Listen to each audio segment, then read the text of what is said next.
अच्छा मुझे अब ये बताओ कि जर्नल एंट्री सबको आती है?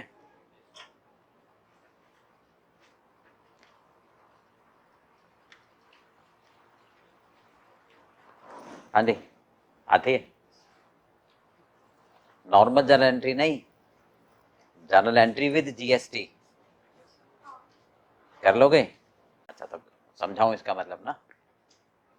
चलिए देखो, सबसे पहले समझो GST. Normal journal entry exam में नहीं आती। जब भी जर्नल एंट्री एग्जाम में आएगी 5 मार्क्स की, तो वो आएगी विद जीएसटी। ठीक है। और ये भी ऐसा ही है कि जैसे फाइनल अकाउंट करेंगे आगे, रेक्टिफिकेशन ऑफ एरर करेंगे, ठीक है, बैंक रिकंसिलेशन स्टेटमेंट करेंगे, तो ये उसमें मिक्स होके आएंगे और अलग से भी आएगा। तो ये तो पहले बेस बनाना हमें पड़ेगा ही पड़ेगा। ठीक है। जीएसटी का मतलब होता है गुड्स एंड सर्विस टैक्स।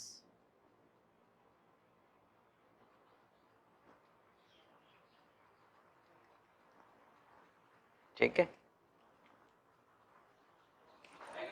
हाँ ध्यान से समझना, ये हमारा कौन सा टैक्स है? एक होता है डायरेक्ट टैक्स, एक होता है इनडायरेक्ट टैक्स। तो ये हमारा इनडायरेक्ट टैक्स है, डायरेक्ट नहीं है। ठीक है। इनडायरेक्ट का मतलब क्या होता है कि कस्टमर पर बर्डन डायरेक्ट नहीं पड़ता, मतलब देने वाले पर बर्डन डायरेक्ट नहीं पड़ता। भाई जैसे मैं हूं, अपनी इनकम कमा रहा हूं, तो उस पर मैं टैक्स दूंगा तो मेरे पर बर्डन पड़ेगा, उसको क्या कहते हैं? Direct tax. समझ में आ गया? अब ये जो पे करता है ना, कौन पे करता है? ये दुकानदार जो माल बेचता है। ठीक है। तो ये उसके ऊपर बर्डन नहीं पड़ता, वो कस्टमर से लेकर गवर्नमेंट को जमा कराता है, इसलिए इसको बोलते हैं इनडायरेक्ट टैक्स है। तो कस्टमर के लिए सोचते नहीं है ना ये, क्योंकि जो पे कर रहा है गवर्नमेंट को, उसके हिसाब से सोचा जाता है। कस्टमर गवर्नमेंट को पे नहीं कर रहा। समझ गए? Who will pay to the government? Shopkeeper, seller. तो जो पे कर रहा है सरकार को, उसके हिसाब से देखा जाता है। मेरी इनकम पर मैं टैक्स सरकार को दूंगा, ठीक है, तो वो इसलिए डायरेक्ट कहलाया। तो जो सरकार को पे करता है उसके हिसाब से देखा जाता है। समझ में आ गई बात? तो सबसे पहली बात आप लिखो इसको, this is an indirect tax. कौन सा टैक्स है ये? Indirect tax. That is paid by shopkeeper. कौन पे कर रहा है? शॉपकीपर। ठीक है। बाय, या ऐसे समझ लो, वाया collected from customer। ठीक है, कस्टमर से कलेक्ट करके, इसलिए ये कहलाता है इनडायरेक्ट टैक्स।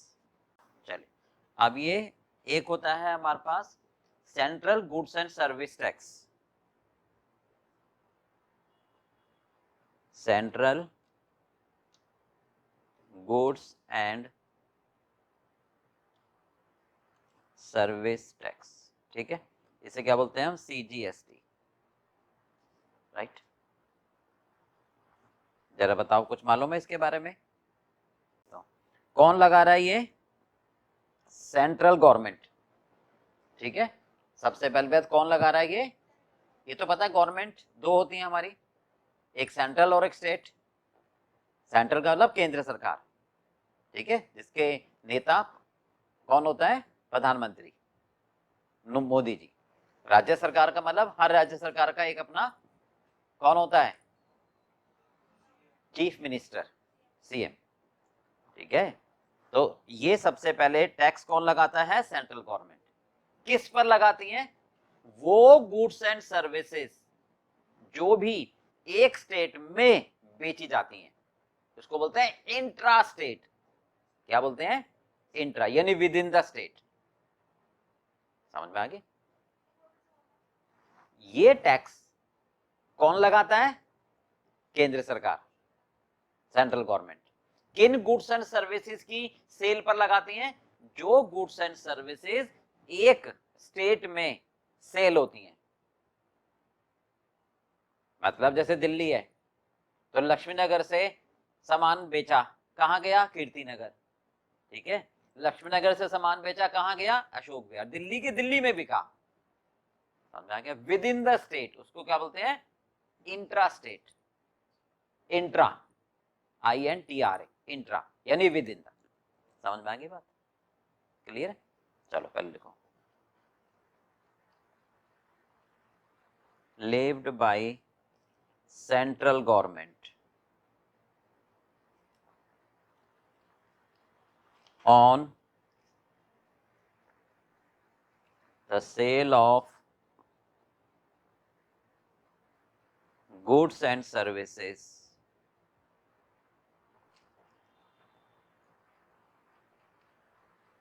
within को बोलते हैं intra, with in the state.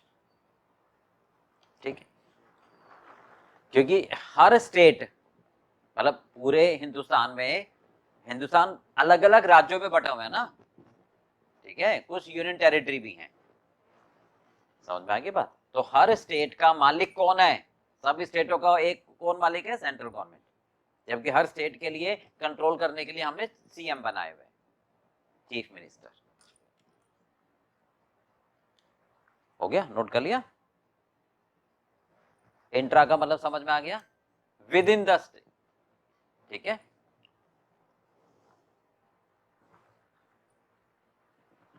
चलिए अगला, स्टेट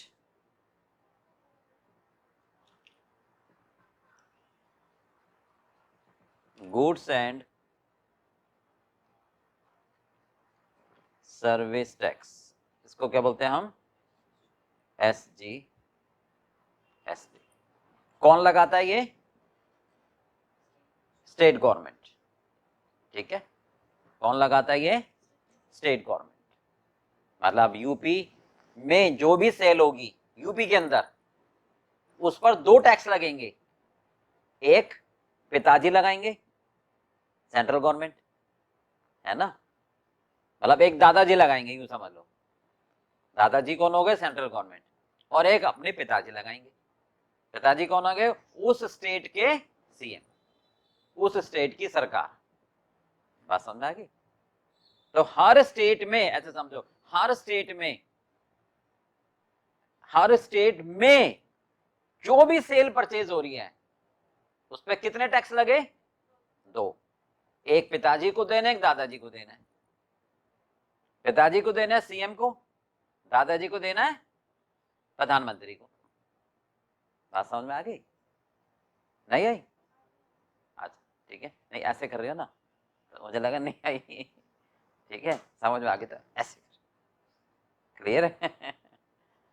चलो हाँ जी, इम्पोज्ड बाय, कहीं भी समझ नहीं आए तो भैया बता देना। इम्पोज्ड बाय स्टेट गवर्नमेंट, ठीक है, फॉर सेल ऑफ गुड्स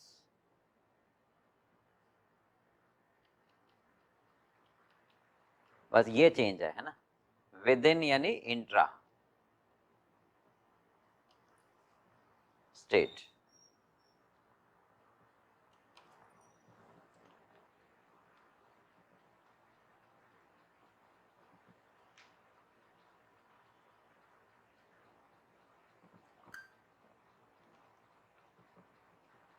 चलिए हो गया, एक हो गया integrated.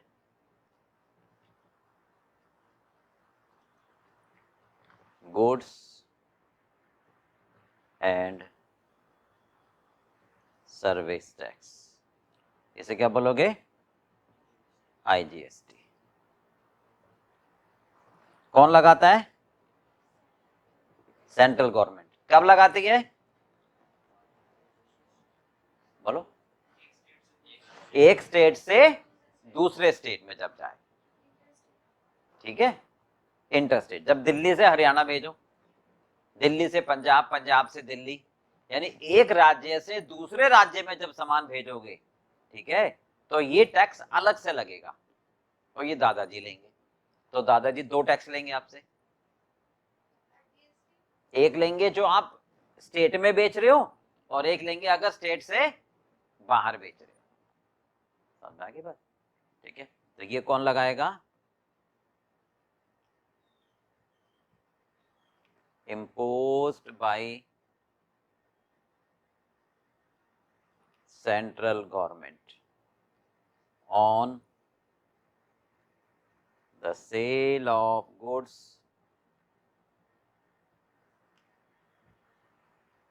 from one state to other state, that is, हाँ जी, interstate। ठीक है, चलिए जल्दी नोट कर लो। हो गया? चलिए, अब जीएसटी बेसिकली एक होता है आउटपुट पर, पानी होगा, एक होता है आउटपुट पर और एक होता है इनपुट पर। ठीक है, क्या मतलब है? ध्यान से सुनो। मान लो मिस्टर रामलाल, ठीक है, ये कौन है? Seller, shopkeeper. ये कौन है? शॉपकीपर, दुकानदार है।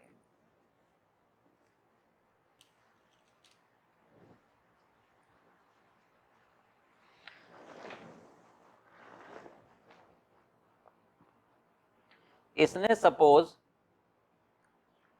एक लकड़ी खरीदी, बहुत ध्यान से सुना सर, एग्जांपल आगे तक काम आएगा। ये फाउंडेशन में भी जरूरी है, आगे इंटरमीडिएट पढ़ोगे उसमें भी जरूरी है, और फाइनल में जब पढ़ोगे तब भी जरूरी। ये फाइनल तक काम आएगा आपके, समझ गए?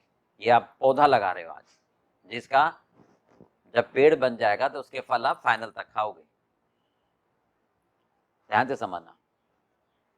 और ये आप कितनी बुक्स पढ़ लोगे, ये वाला कंसेप्ट मिलेगा कहीं नहीं। ठीक है, तो आप इसको अच्छी तरह समझ लो। मिस्टर रामलाल ने क्या करा? लकड़ी खरीदी 100 रुपए की। ठीक है, किससे खरीदी? श्याम से खरीदी। चलो, तो श्याम सेलर हो गया। धीरे धीरे समझना ताकि रिपीट ना करना पड़े, वैसे कर दूंगा पर एक बार में जो समझ आता है वो ज्यादा अच्छा होता है। तो श्याम सेलर हो गया। श्याम कौन है? सेलर। ठीक है, तो गवर्नमेंट सेलर से ला भाई मेरा हफ्ता दे, है तो हफ्ता ये टैक्स दे भाई, तू हमारी हवा पानी सड़क इस्तेमाल कर रहा है, ला भाई टैक्स दे। तो श्याम कहेगा 100 रुपए की लकड़ी मैं तुझे बेच रहा हूं, इस पर मुझे क्या दे? टैक्स दे 10 रुपए का, जो भी बनता है। तो मैं शाम को कितने पैसे दूंगा? जिसमें 10 रुपए का क्या है? टैक्स है। अभी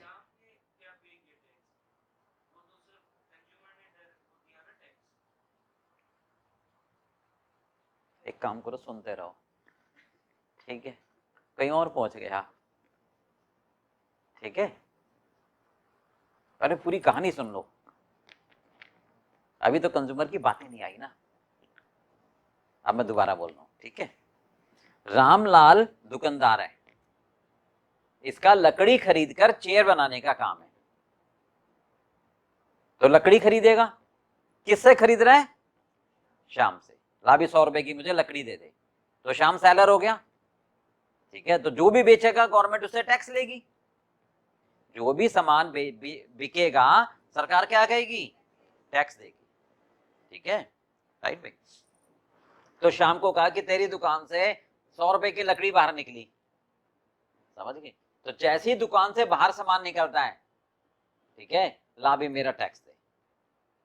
समझ गए?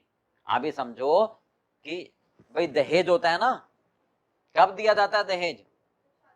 एग्जैक्टली पहले नहीं ना, बाद में नहीं ना, जब लड़की विदा होती है। समझ रहे हो? कॉन्सेप्ट को समझो जरा, एग्जांपल इसलिए देता हूं। तो जब लड़की घर से विदा होगी तो साथ में दहेज दिया जाएगा। तो गवर्नमेंट यही कहती है कि भैया जब सामान तेरी दुकान से बाहर जा रहा है, ठीक है, तो बाहर जाते ही पहले मेरा हिस्सा दे दो। तो शाम को टैक्स देना पड़ेगा 10 रुपए का, क्योंकि उसकी दुकान से लकड़ी जा रही है। समझ में आ गई बात? तो शाम कितने रुपए देगा सरकार को? 10 रुपए। तो ये 10 रुपए किसके पास आ गए? गवर्नमेंट के पास 10 रुपए आ गए। यहां तक समझ आ गया? अब चलो आगे। नहीं, राम ने क्या करा, 100 रुपए की लकड़ी खरीदी, 10 रुपए का टैक्स दिया, 110 रुपए की लकड़ी हुई, इस पर फेविकॉल लगाया, इस पर कीले लगाई, ठीक है, इस पर लेबर लगाई, ठीक है, तो क्या बन गई ये? चेयर। लकड़ी को काटा, पीटा, फेविकॉल से चिपकाया, कीले से ठोकी, सब चेयर में कन्वर्ट किया ना। तो चेयर कितने की बन गई? 1000 रुपए की चेयर बन गई। बोलो, ये हमारी बन के तैयार हो गई चेयर। अब चेयर का क्या करेगा रामलाल? बैठेगा इस पर? बेचेगा? दुकानदार हूं मैं भाई। बोलो, समझ आ रहा है? ठीक है, तो मैंने किसको बेच दी? इसको मिस्टर सोहन को बेच दी। कस्टमर है। सोहन कौन है? कस्टमर। ठीक है, तो चेयर किसकी दुकान से बाहर जा रही है? तो रामलाल से फिर मैं पैसे लूंगा, ला भी ला, तेरी दुकान से सामान बाहर जा रहा है। बोलो, तो इससे टैक्स लूंगा मैं। कौन? मैं कौन? गवर्नमेंट। ठीक है, मान लो 25 रुपए का टैक्स बन गया। तो एक तरीके से रामलाल सोहन से कितने पैसे लेगा? 1025। यानी मैं अगर सोहन हूं तो मुझे सामान कितने में पड़ा? 1025 में पड़ा। और मैं उसको यूज करूंगा क्योंकि मैं तो यूजर हूं, कंज्यूमर हूं। समझ में आ गई बात? सोहन का सरकार से कोई लेना देना नहीं है। ये समझ में आ गई? अब ये 25 रुपए किसके पास जाएंगे? बोलो, गवर्नमेंट के पास। रामलाल ने कहा सर जी रुको, डबल मार क्यों मार रहे हो? यहां तक समझ आ गया? पहले बताओ, बहुत ध्यान से सुनना। अभी यहाँ ट्विस्ट आ रहा है। रामलाल क्या कह रहे हैं सरकार को? सर जी 25 रुपए दे रहा हूं ना। किस पर? 1000 रुपए पर। 1000 रुपए में 100 रुपए शामिल हैं।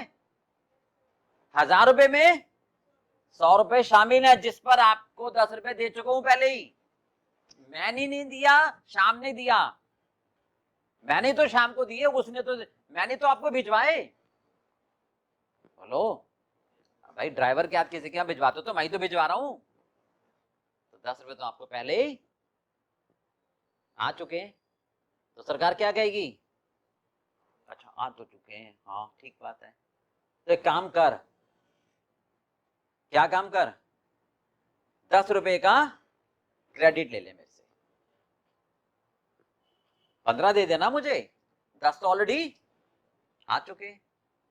तो 10 रुपए का क्रेडिट ले लेंगे, ठीक है, और 25 जमा करा देंगे, या नेट 15 जमा करा देंगे। बोलो, बात समझ में आ गई?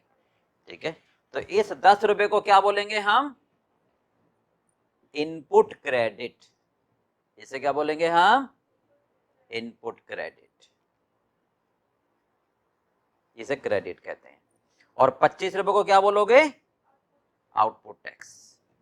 समझ आ गया? तो 25 रुपए हमें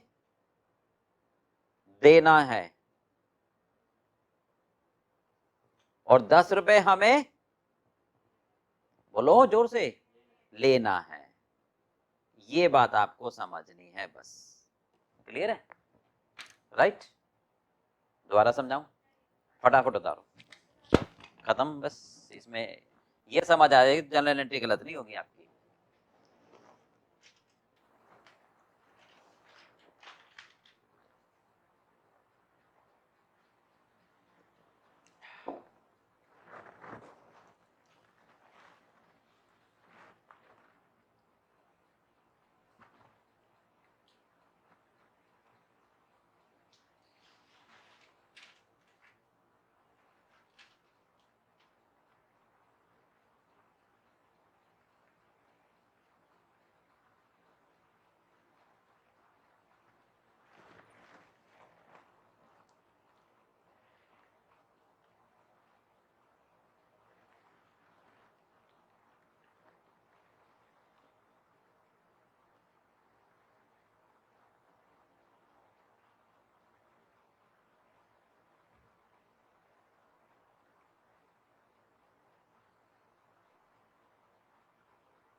हो गया सारा,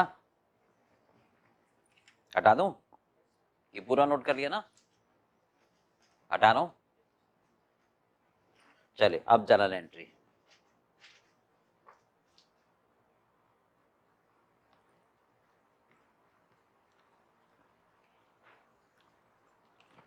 जब हम माल बेचते हैं,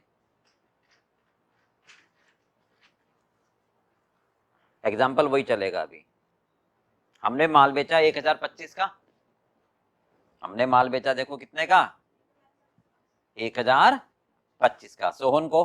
तो सोहन से कितने पैसे लेने हैं, 1025। तो सेल की एंट्री क्या बनाओगे, सेल की एंट्री बताओ जल्दी।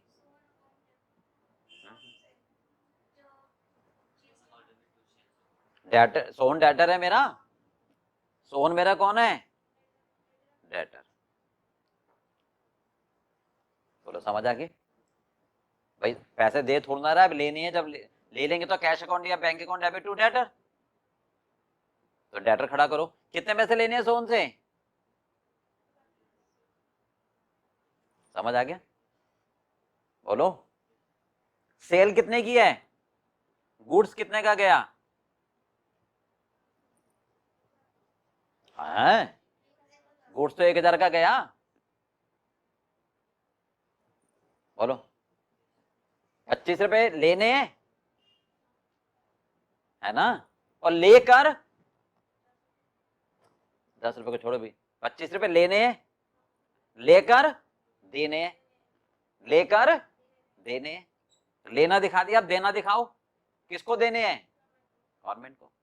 ठीक है, तो जो देने हैं वो लायबिलिटी खड़ा करोगे, आउटपुट जीएसटी। समझ आ गई इतनी बात? हाँ जी, अभी नहीं, अभी नहीं, ये तो सिर्फ सेल की एंट्री है ना। ठीक है, दोबारा समझाऊं, पक्का? नहीं आप बताओ एक बार और, हो गया? चलो नोट करो, हो गया। अब बताओ खरीदने की एंट्री क्या होगी, जो हमने कितने का सामान खरीदा है, 110 का। अब आ रही है ना 10 रुपए की बात। हमने कितने का सामान खरीदा है सोहन से, शाम से, सॉरी, 110 का। एंट्री बनाओ, debit what comes in, purchase account debit या गुड्स अकाउंट डेबिट। बोलो भाई, जब आपने सामान खरीदा तो परचेज को डेबिट करोगे ना, यानी गुड्स को डेबिट करोगे। तो सामान तो 100 रुपए का, ये लकड़ी तो 100 रुपए की आई, गुड तो कितने की आई, 100 रुपए की।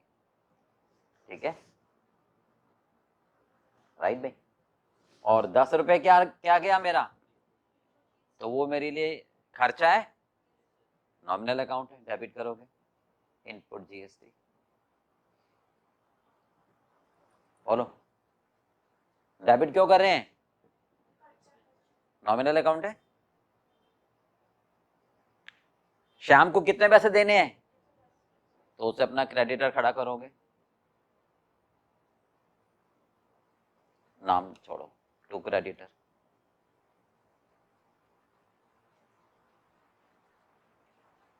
बोलो समझ आ गई बात इतनी, पक्का? करो।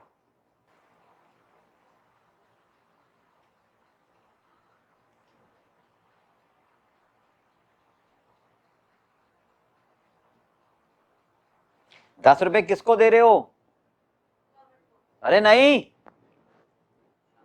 शाम को, शाम गवर्नमेंट को दे रहा है, हम ड्राइवर को दे रहे हैं, ड्राइवर के हाथ भिजवा रहे हैं, खुद नहीं जा रहे सामान देने। समझ रहे हो नहीं? ₹10 किसको दे रहे हो, क्रेडिटर्स को, शाम को दे रहे हो, सरकार को नहीं दे रहे। सर जा तो सरकार के पास ही रहे हैं, तो शाम के थ्रू जा रहे हैं ना, राइट। एंट्री क्या बनेगी, creditor debit to bank, creditor debit to bank या कैश। अब ये ध्यान रखना जरा, मैं आगे के लिए समझा रहा हूं।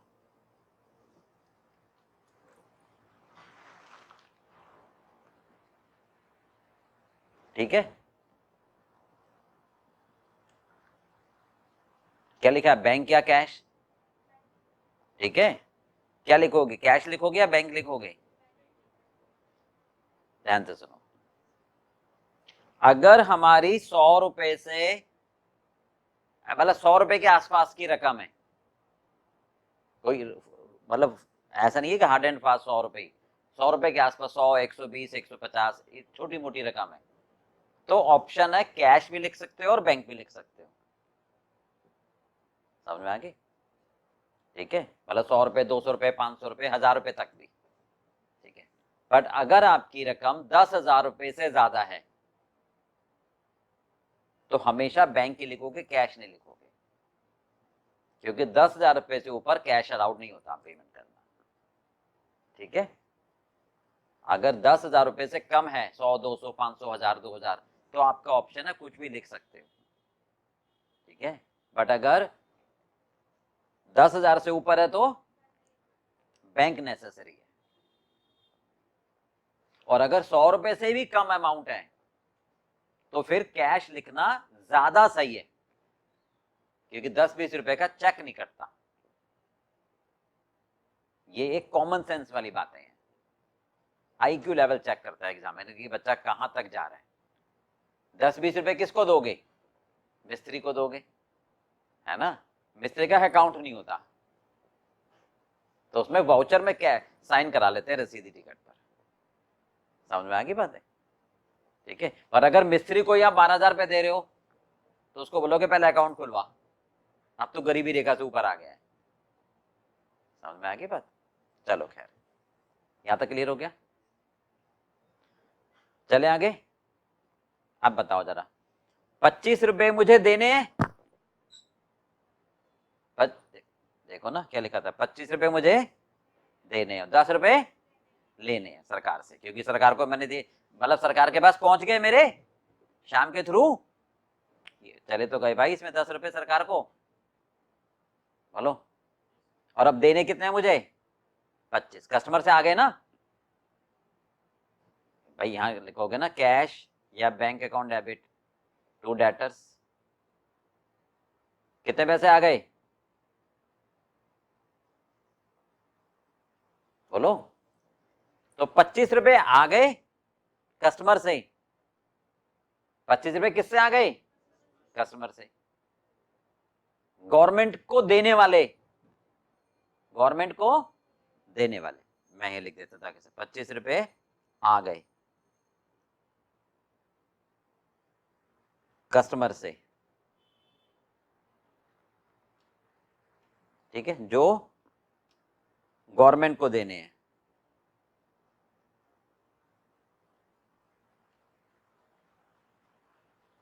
ठीक है, और 10 रुपए हमने सरकार को दे दिए, पहुंचा दिए,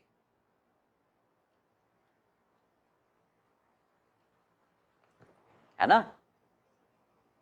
तो वापस लेने, वापस लेने हैं। समझ में आ गई इतनी बात? बोलो। चलो, अब 25 रुपए मुझे जो आउटपुट देने हैं, ठीक है, दे दो।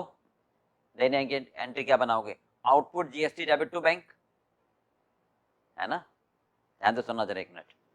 आउटपुट, अभी मत नोट करना, output GST debit to bank या कैश, सॉरी। अच्छा, एक चीज और ध्यान रखना, भले ही अमाउंट कम हो, सरकार को जा रहा है तो बैंक, सरकार कैश नहीं लेती। ठीक है, ध्यान देंगे सारी चीजें। कितना जाएगा उसको? गवर्नमेंट को कितना दोगे? आउटपुट तो 25 रुपए आ गए कस्टमर से जो गवर्नमेंट को देने हैं, तो दे दो 25 रुपए। दे दिए? लेने कितने हैं? 10 रुपए लेने हैं ना, लेने हैं ना, ले लो।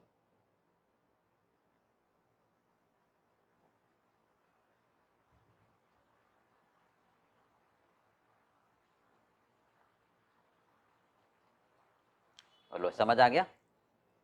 ये एंट्री सिर्फ समझाने के लिए बनाई है, ये नहीं बनानी, ये कॉन्सेप्ट क्लैरिटी के लिए है। ठीक है, क्या बनाओगे? आउटपुट जीएसटी कितना? 25 टू इनपुट जीएसटी कितना? 10। बाकी बैलेंस पे कर दोगे सरकार को। बोलो समझ में आ गया? ठीक है, क्लियर है? करो।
हो गया? चलिए अब करें, जरा एंट्री करें, स्टार्ट करें। चलो फर्स्ट एंट्री है purchase of goods from Sahil for 50,000 plus 9% CGST, 9% SGST। ठीक है, कर सकते हो? करो।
आप देखो,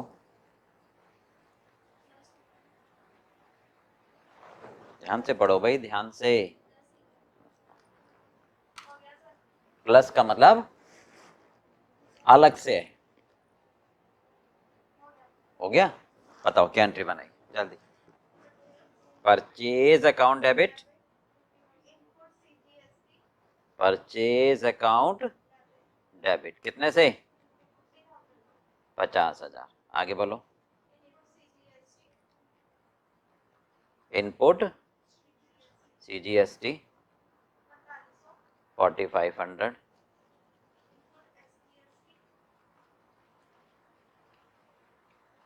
कितना? हाँ जी, टू साहिल 59,000। ठीक है, बीइंग, नरेशन तो लिखे दोगे, बीइंग गुड्स परचेज फ्रॉम साहिल, ठीक है, प्लस जीएसटी। सबका यही है। चलो सेकेंड एंट्री, ठीक है, purchase goods from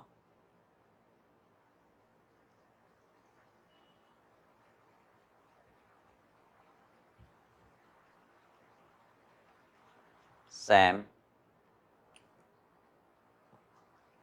for rupees 40,000 at a trade discount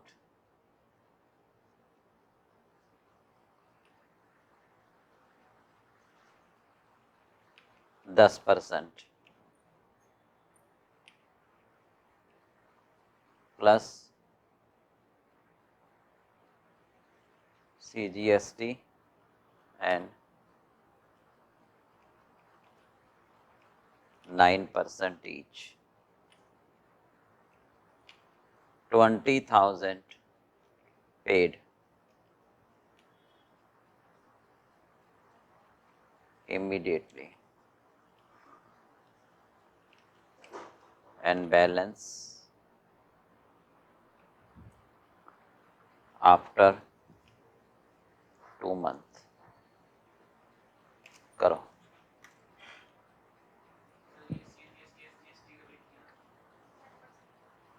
%10 लिखा तो है, अच्छा लिखा 9% लिखा तो है।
इमीडिएट, तुरंत 20,000 रुपये तो अब दे दिए ना, परचेज करते समय 20,000 रुपये दे दिए।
हो गया? चलो बताओ क्या एंट्री बनी। परचेज अकाउंट डेबिट हम्म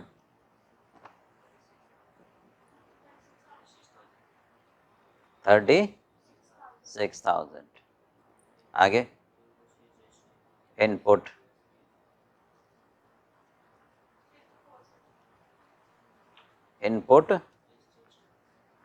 SGST बोलो कितना 3240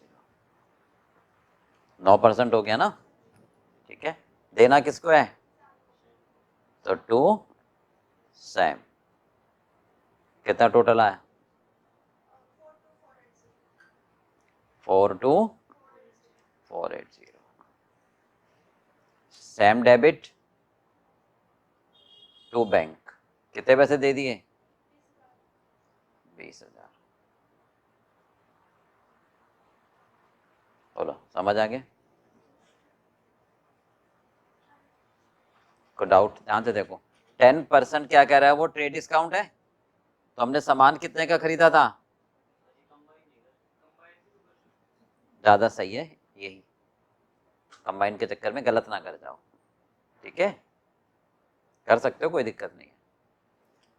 हमने सामान कितने का खरीदा था उससे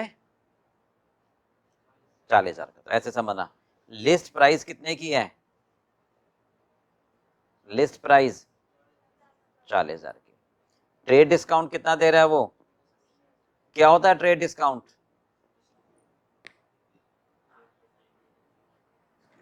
बताओ और बताओ वो तो है ही।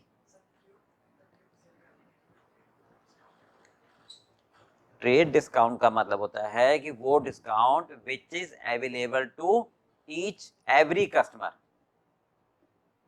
Without fulfilling any condition. मतलब सबके लिए है ये, ऐसा नहीं कि कोई जल्दी पेमेंट करेगा कोई ज्यादा सामान खरीदेगा, अनकंडीशनल है। समझा जी। तो नेट प्राइस कितना हो गया 36। इस पर जीएसटी लगेगा। तो जीएसटी हमेशा किस पर लगता है नेट प्राइस पर। ठीक है तो लिख लो ध्यान से ताकि आगे ध्यान रहे। GST always to B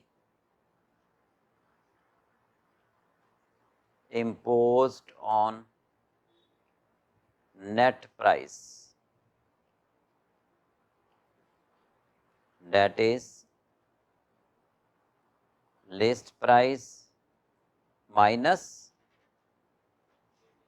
trade discount। ठीक है जल्दी नोट करो।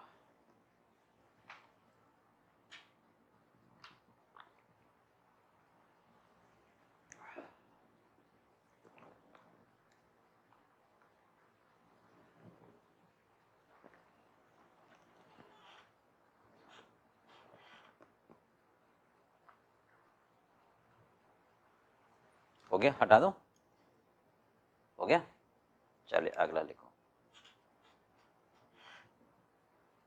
Goods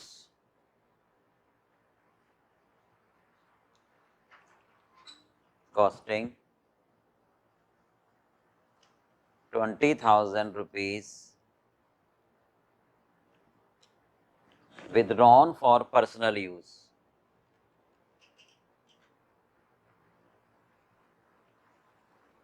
withdrawn for personal use।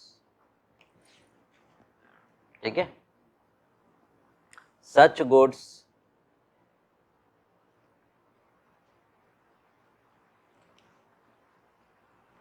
were purchased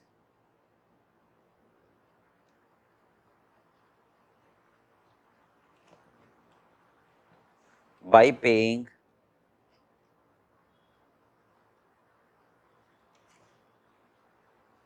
CGST and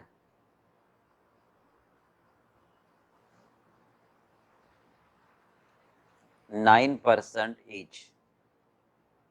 करो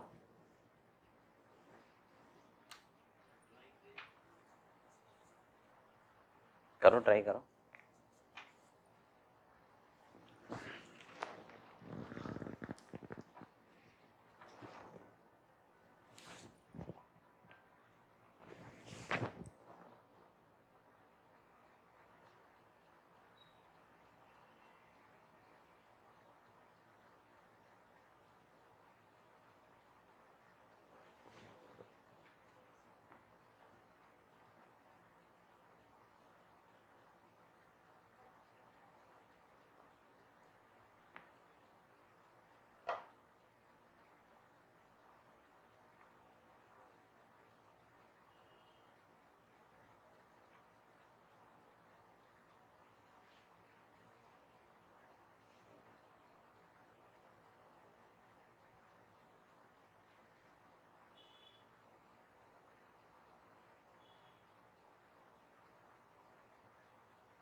हो गया?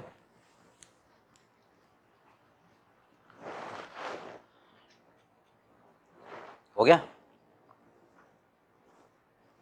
चलिए बताओ, बोलो एंट्री बताओ। ड्रॉइंग अकाउंट डेबिट,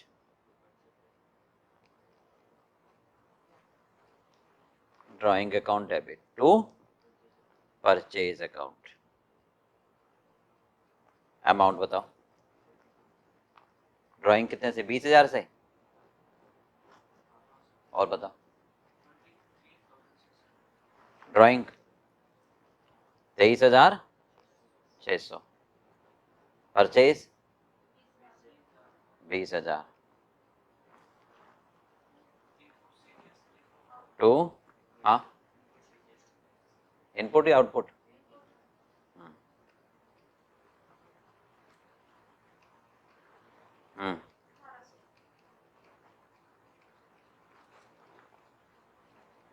चलिए ठीक है। अभी बताओ ये क्रेडिट क्यों करा? ये ऐसे मत है, ये कोई नहीं, नहीं, इनपुट को क्रेडिट क्यों करा? एंट्री ठीक है, लॉजिक भी तो चाहिए ना। क्या सोच के ऐसे तुक्का मार दिया? फिर रीजन तो बता ही नहीं रहे।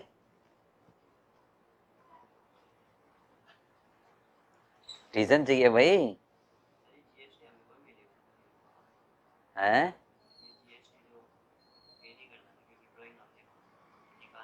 हाँ, मिलेगा थोड़ा ना आपको, बेचने के टाइम पर वापस मिलता। चलो समझ लो लॉजिक। जब आपने खरीदा था तब क्या एंट्री बनाई थी?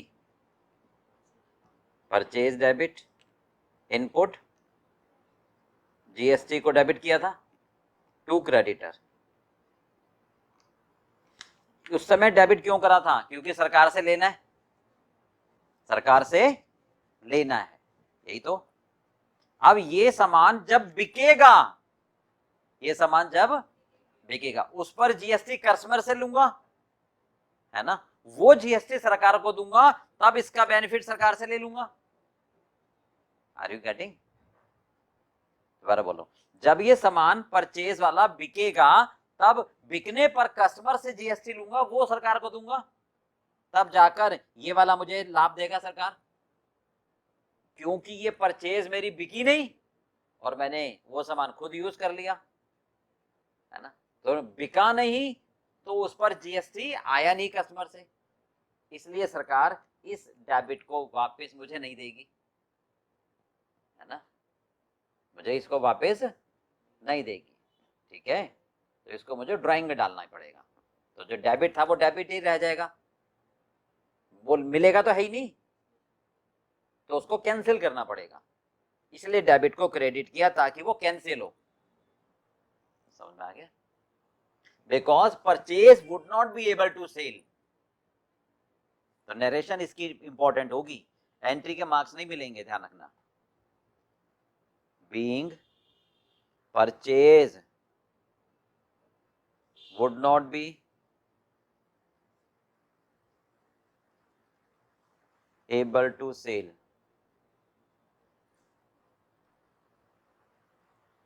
comma hence debit input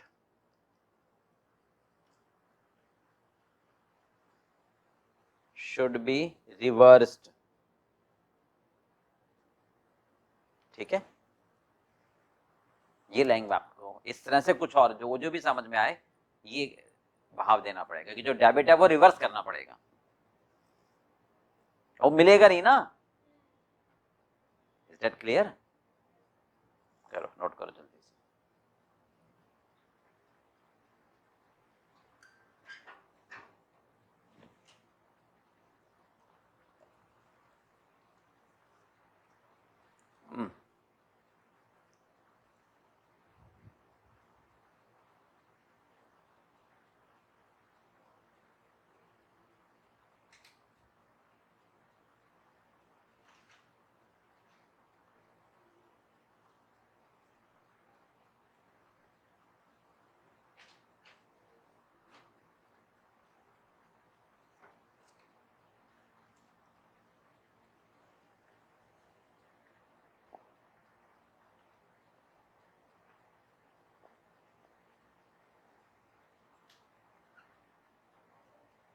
हो गया,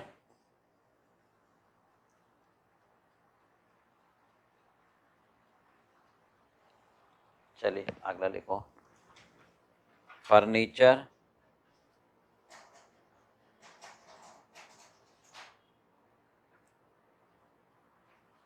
purchased for 44,800,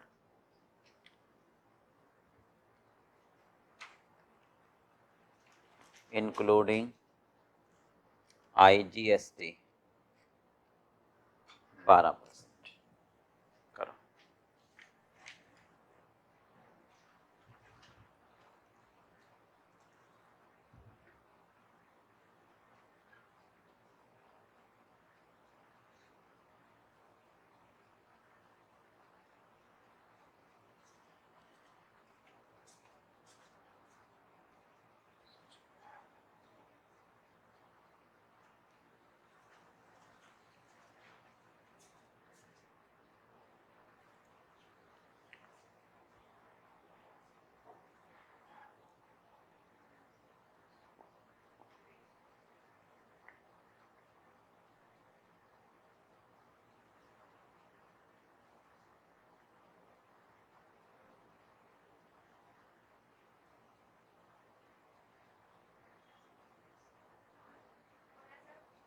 ओके, एंट्री बताओ,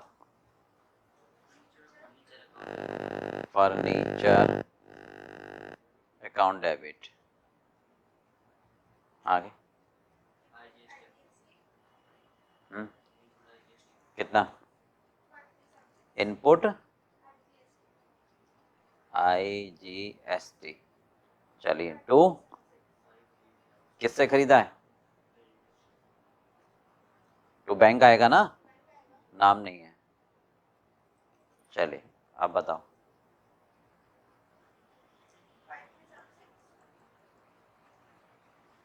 53 ये, और ये अमाउंट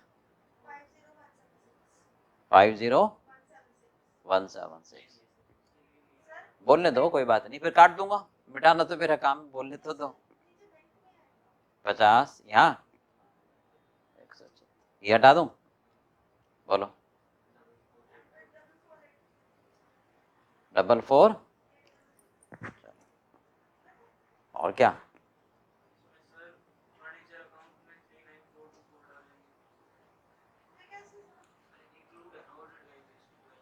चलो तुम बताओ। एक मिनट ऐसे करता हूँ मैं। हाँ बोलो।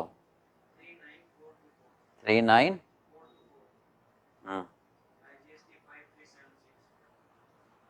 हम्म 444 800 और बताओ कोई। ये भी गलत है। हैं? ये सही है?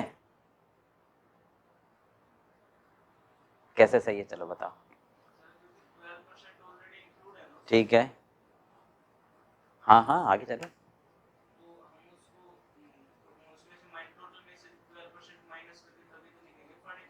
हाँ हाँ तो माइनस करो, कितना आया? माइनस कैसे करा?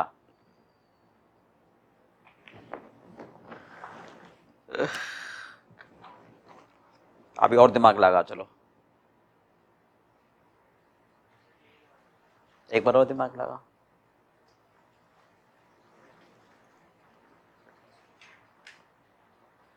अच्छा चलो छोड़ो, मैं कुछ और पूछ रहा हूँ, इधर ध्यान दो। आपने 100 रुपए की लकड़ी खरीदी, जो मेरा एग्जाम्पल है उसको रट लेना बुरी तरीके से, ठीक है? मतलब रट का मतलब दिमाग में घुसा देना। 100 रुपए की लकड़ी खरीदी, उस पर टैक्स कितना दिया? 12%। बोलो तो कितने पैसे दोगे? 112। 100 रुपए में 12 रुपए शामिल हैं? किसमें शामिल हैं? 112 में कितने रुपए शामिल हैं? 12 रुपए या 12%? दोबारा बोल, जोर से बोल। 1 मिनट बस बस 1 मिनट। 100 रुपए की लकड़ी खरीदी,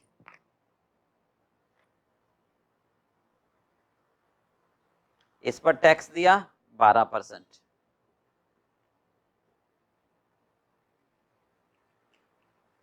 तो टोटल अमाउंट कितना हो गया?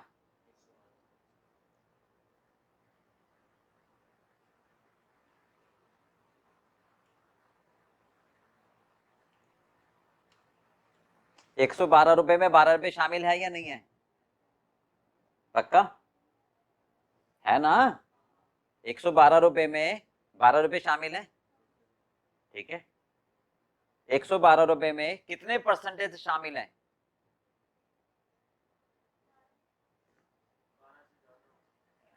12% नहीं है मेरे भाई, 12% 100 का है।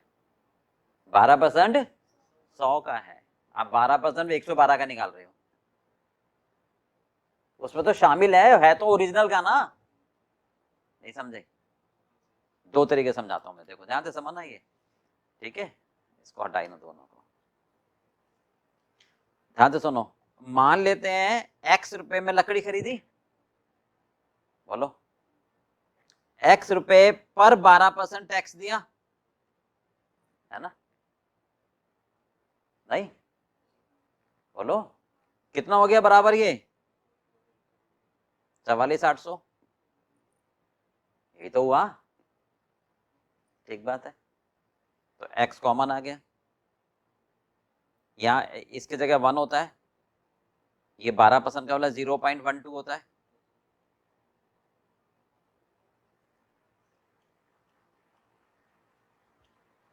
वन पॉइंट 12 कितना हो गया? 40,000। बोलो तो इसका मतलब 40,000 रुपए में लकड़ी खरीदी जिस पर 12% टैक्स दिया, कितना? तो 44,800।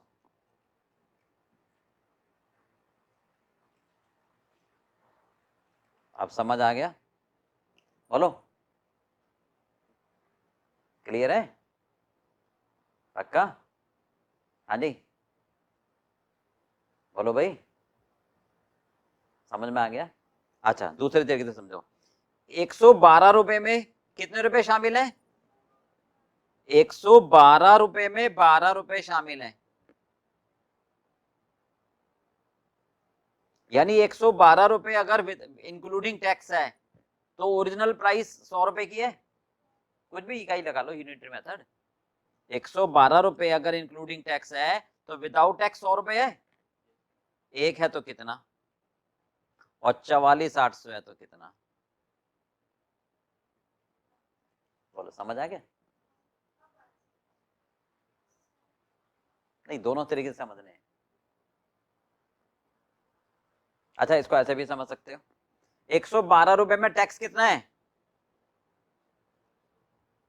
अरे 112, 1 रुपए पर, तो 44,800 पर टैक्स कितना है, ये टैक्स अमाउंट आ जाएगा ना, कितना आ रहा है निकालो।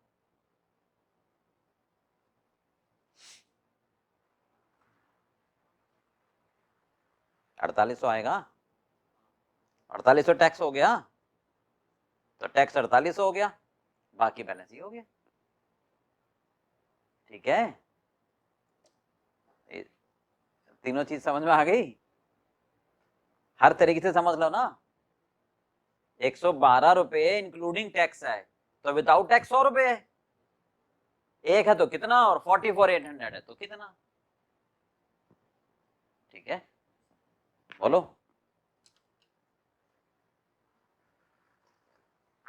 समझ आ गया? चलो 1 मिनट रुको रुको रुको, ये तो था लॉजिकल। ठीक है, अब सुनो ध्यान से, शॉर्टकट में हमेशा ध्यान रखना। ठीक है, amount including tax divided by 1 plus tax rate. ठीक है, ये आ जाएगा अमाउंट विदाउट टैक्स। देख लो, अमाउंट इंक्लूडिंग टैक्स कितना है, 1 प्लस टैक्स रेट कितना है, समझ में आ गया? ठीक है, क्लियर है?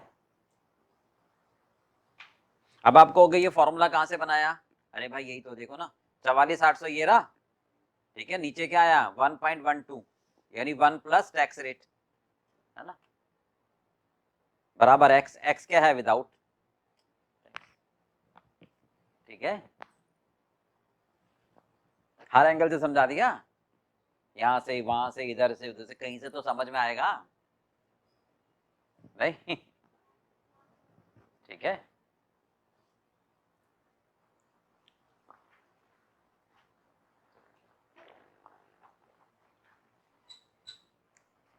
अच्छा ध्यान रखना, कभी टैक्स का रेट क्वेश्चन में नहीं दिया हो, या तो 12% है ना, नहीं दिया हो तो 18% लेके चलना है, स्टैंडर्ड है।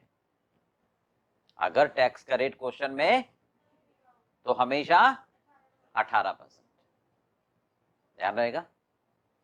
प्लस वर्ड नहीं लिखा हो, प्लस वर्ड इंक्लूडिंग भी नहीं लिखा, ना इंक्लूडिंग लिखा ना ही प्लस लिखा, तो इंक्लूडिंग मान के चलना है जब तक प्लस ना लिखा हो। ठीक है, राइट, लिख लो उसको नोट करके, in the absence of instruction,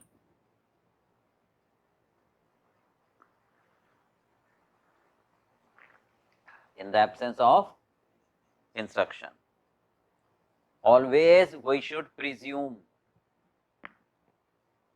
always we should presume tax rate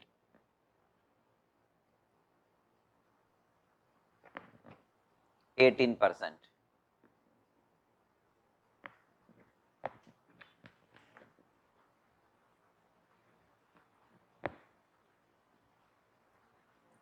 हो गया? Second point, if no instruction is given about, if no instruction is given about including or plus,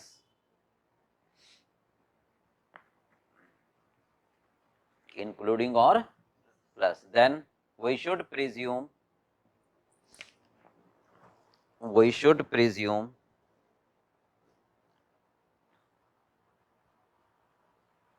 tax is inclusive, tax is inclusive. चलो अब एक काम करना, आज ही रखता हूँ। आपके पास, सबके पास स्टडी मटेरियल तो है ही, है ना? हाँ सीए का यहाँ से जो मिला वो भी होगा, ठीक है? चलो ले लेना। तो इसके जितने भी क्वेश्चन है, इलस्ट्रेशंस, वो सारे करके लाना अगली क्लास तक, ठीक है? ये करके लाना, मैं चेक करूंगा मिक्स हैं सारे इसमें, ठीक है?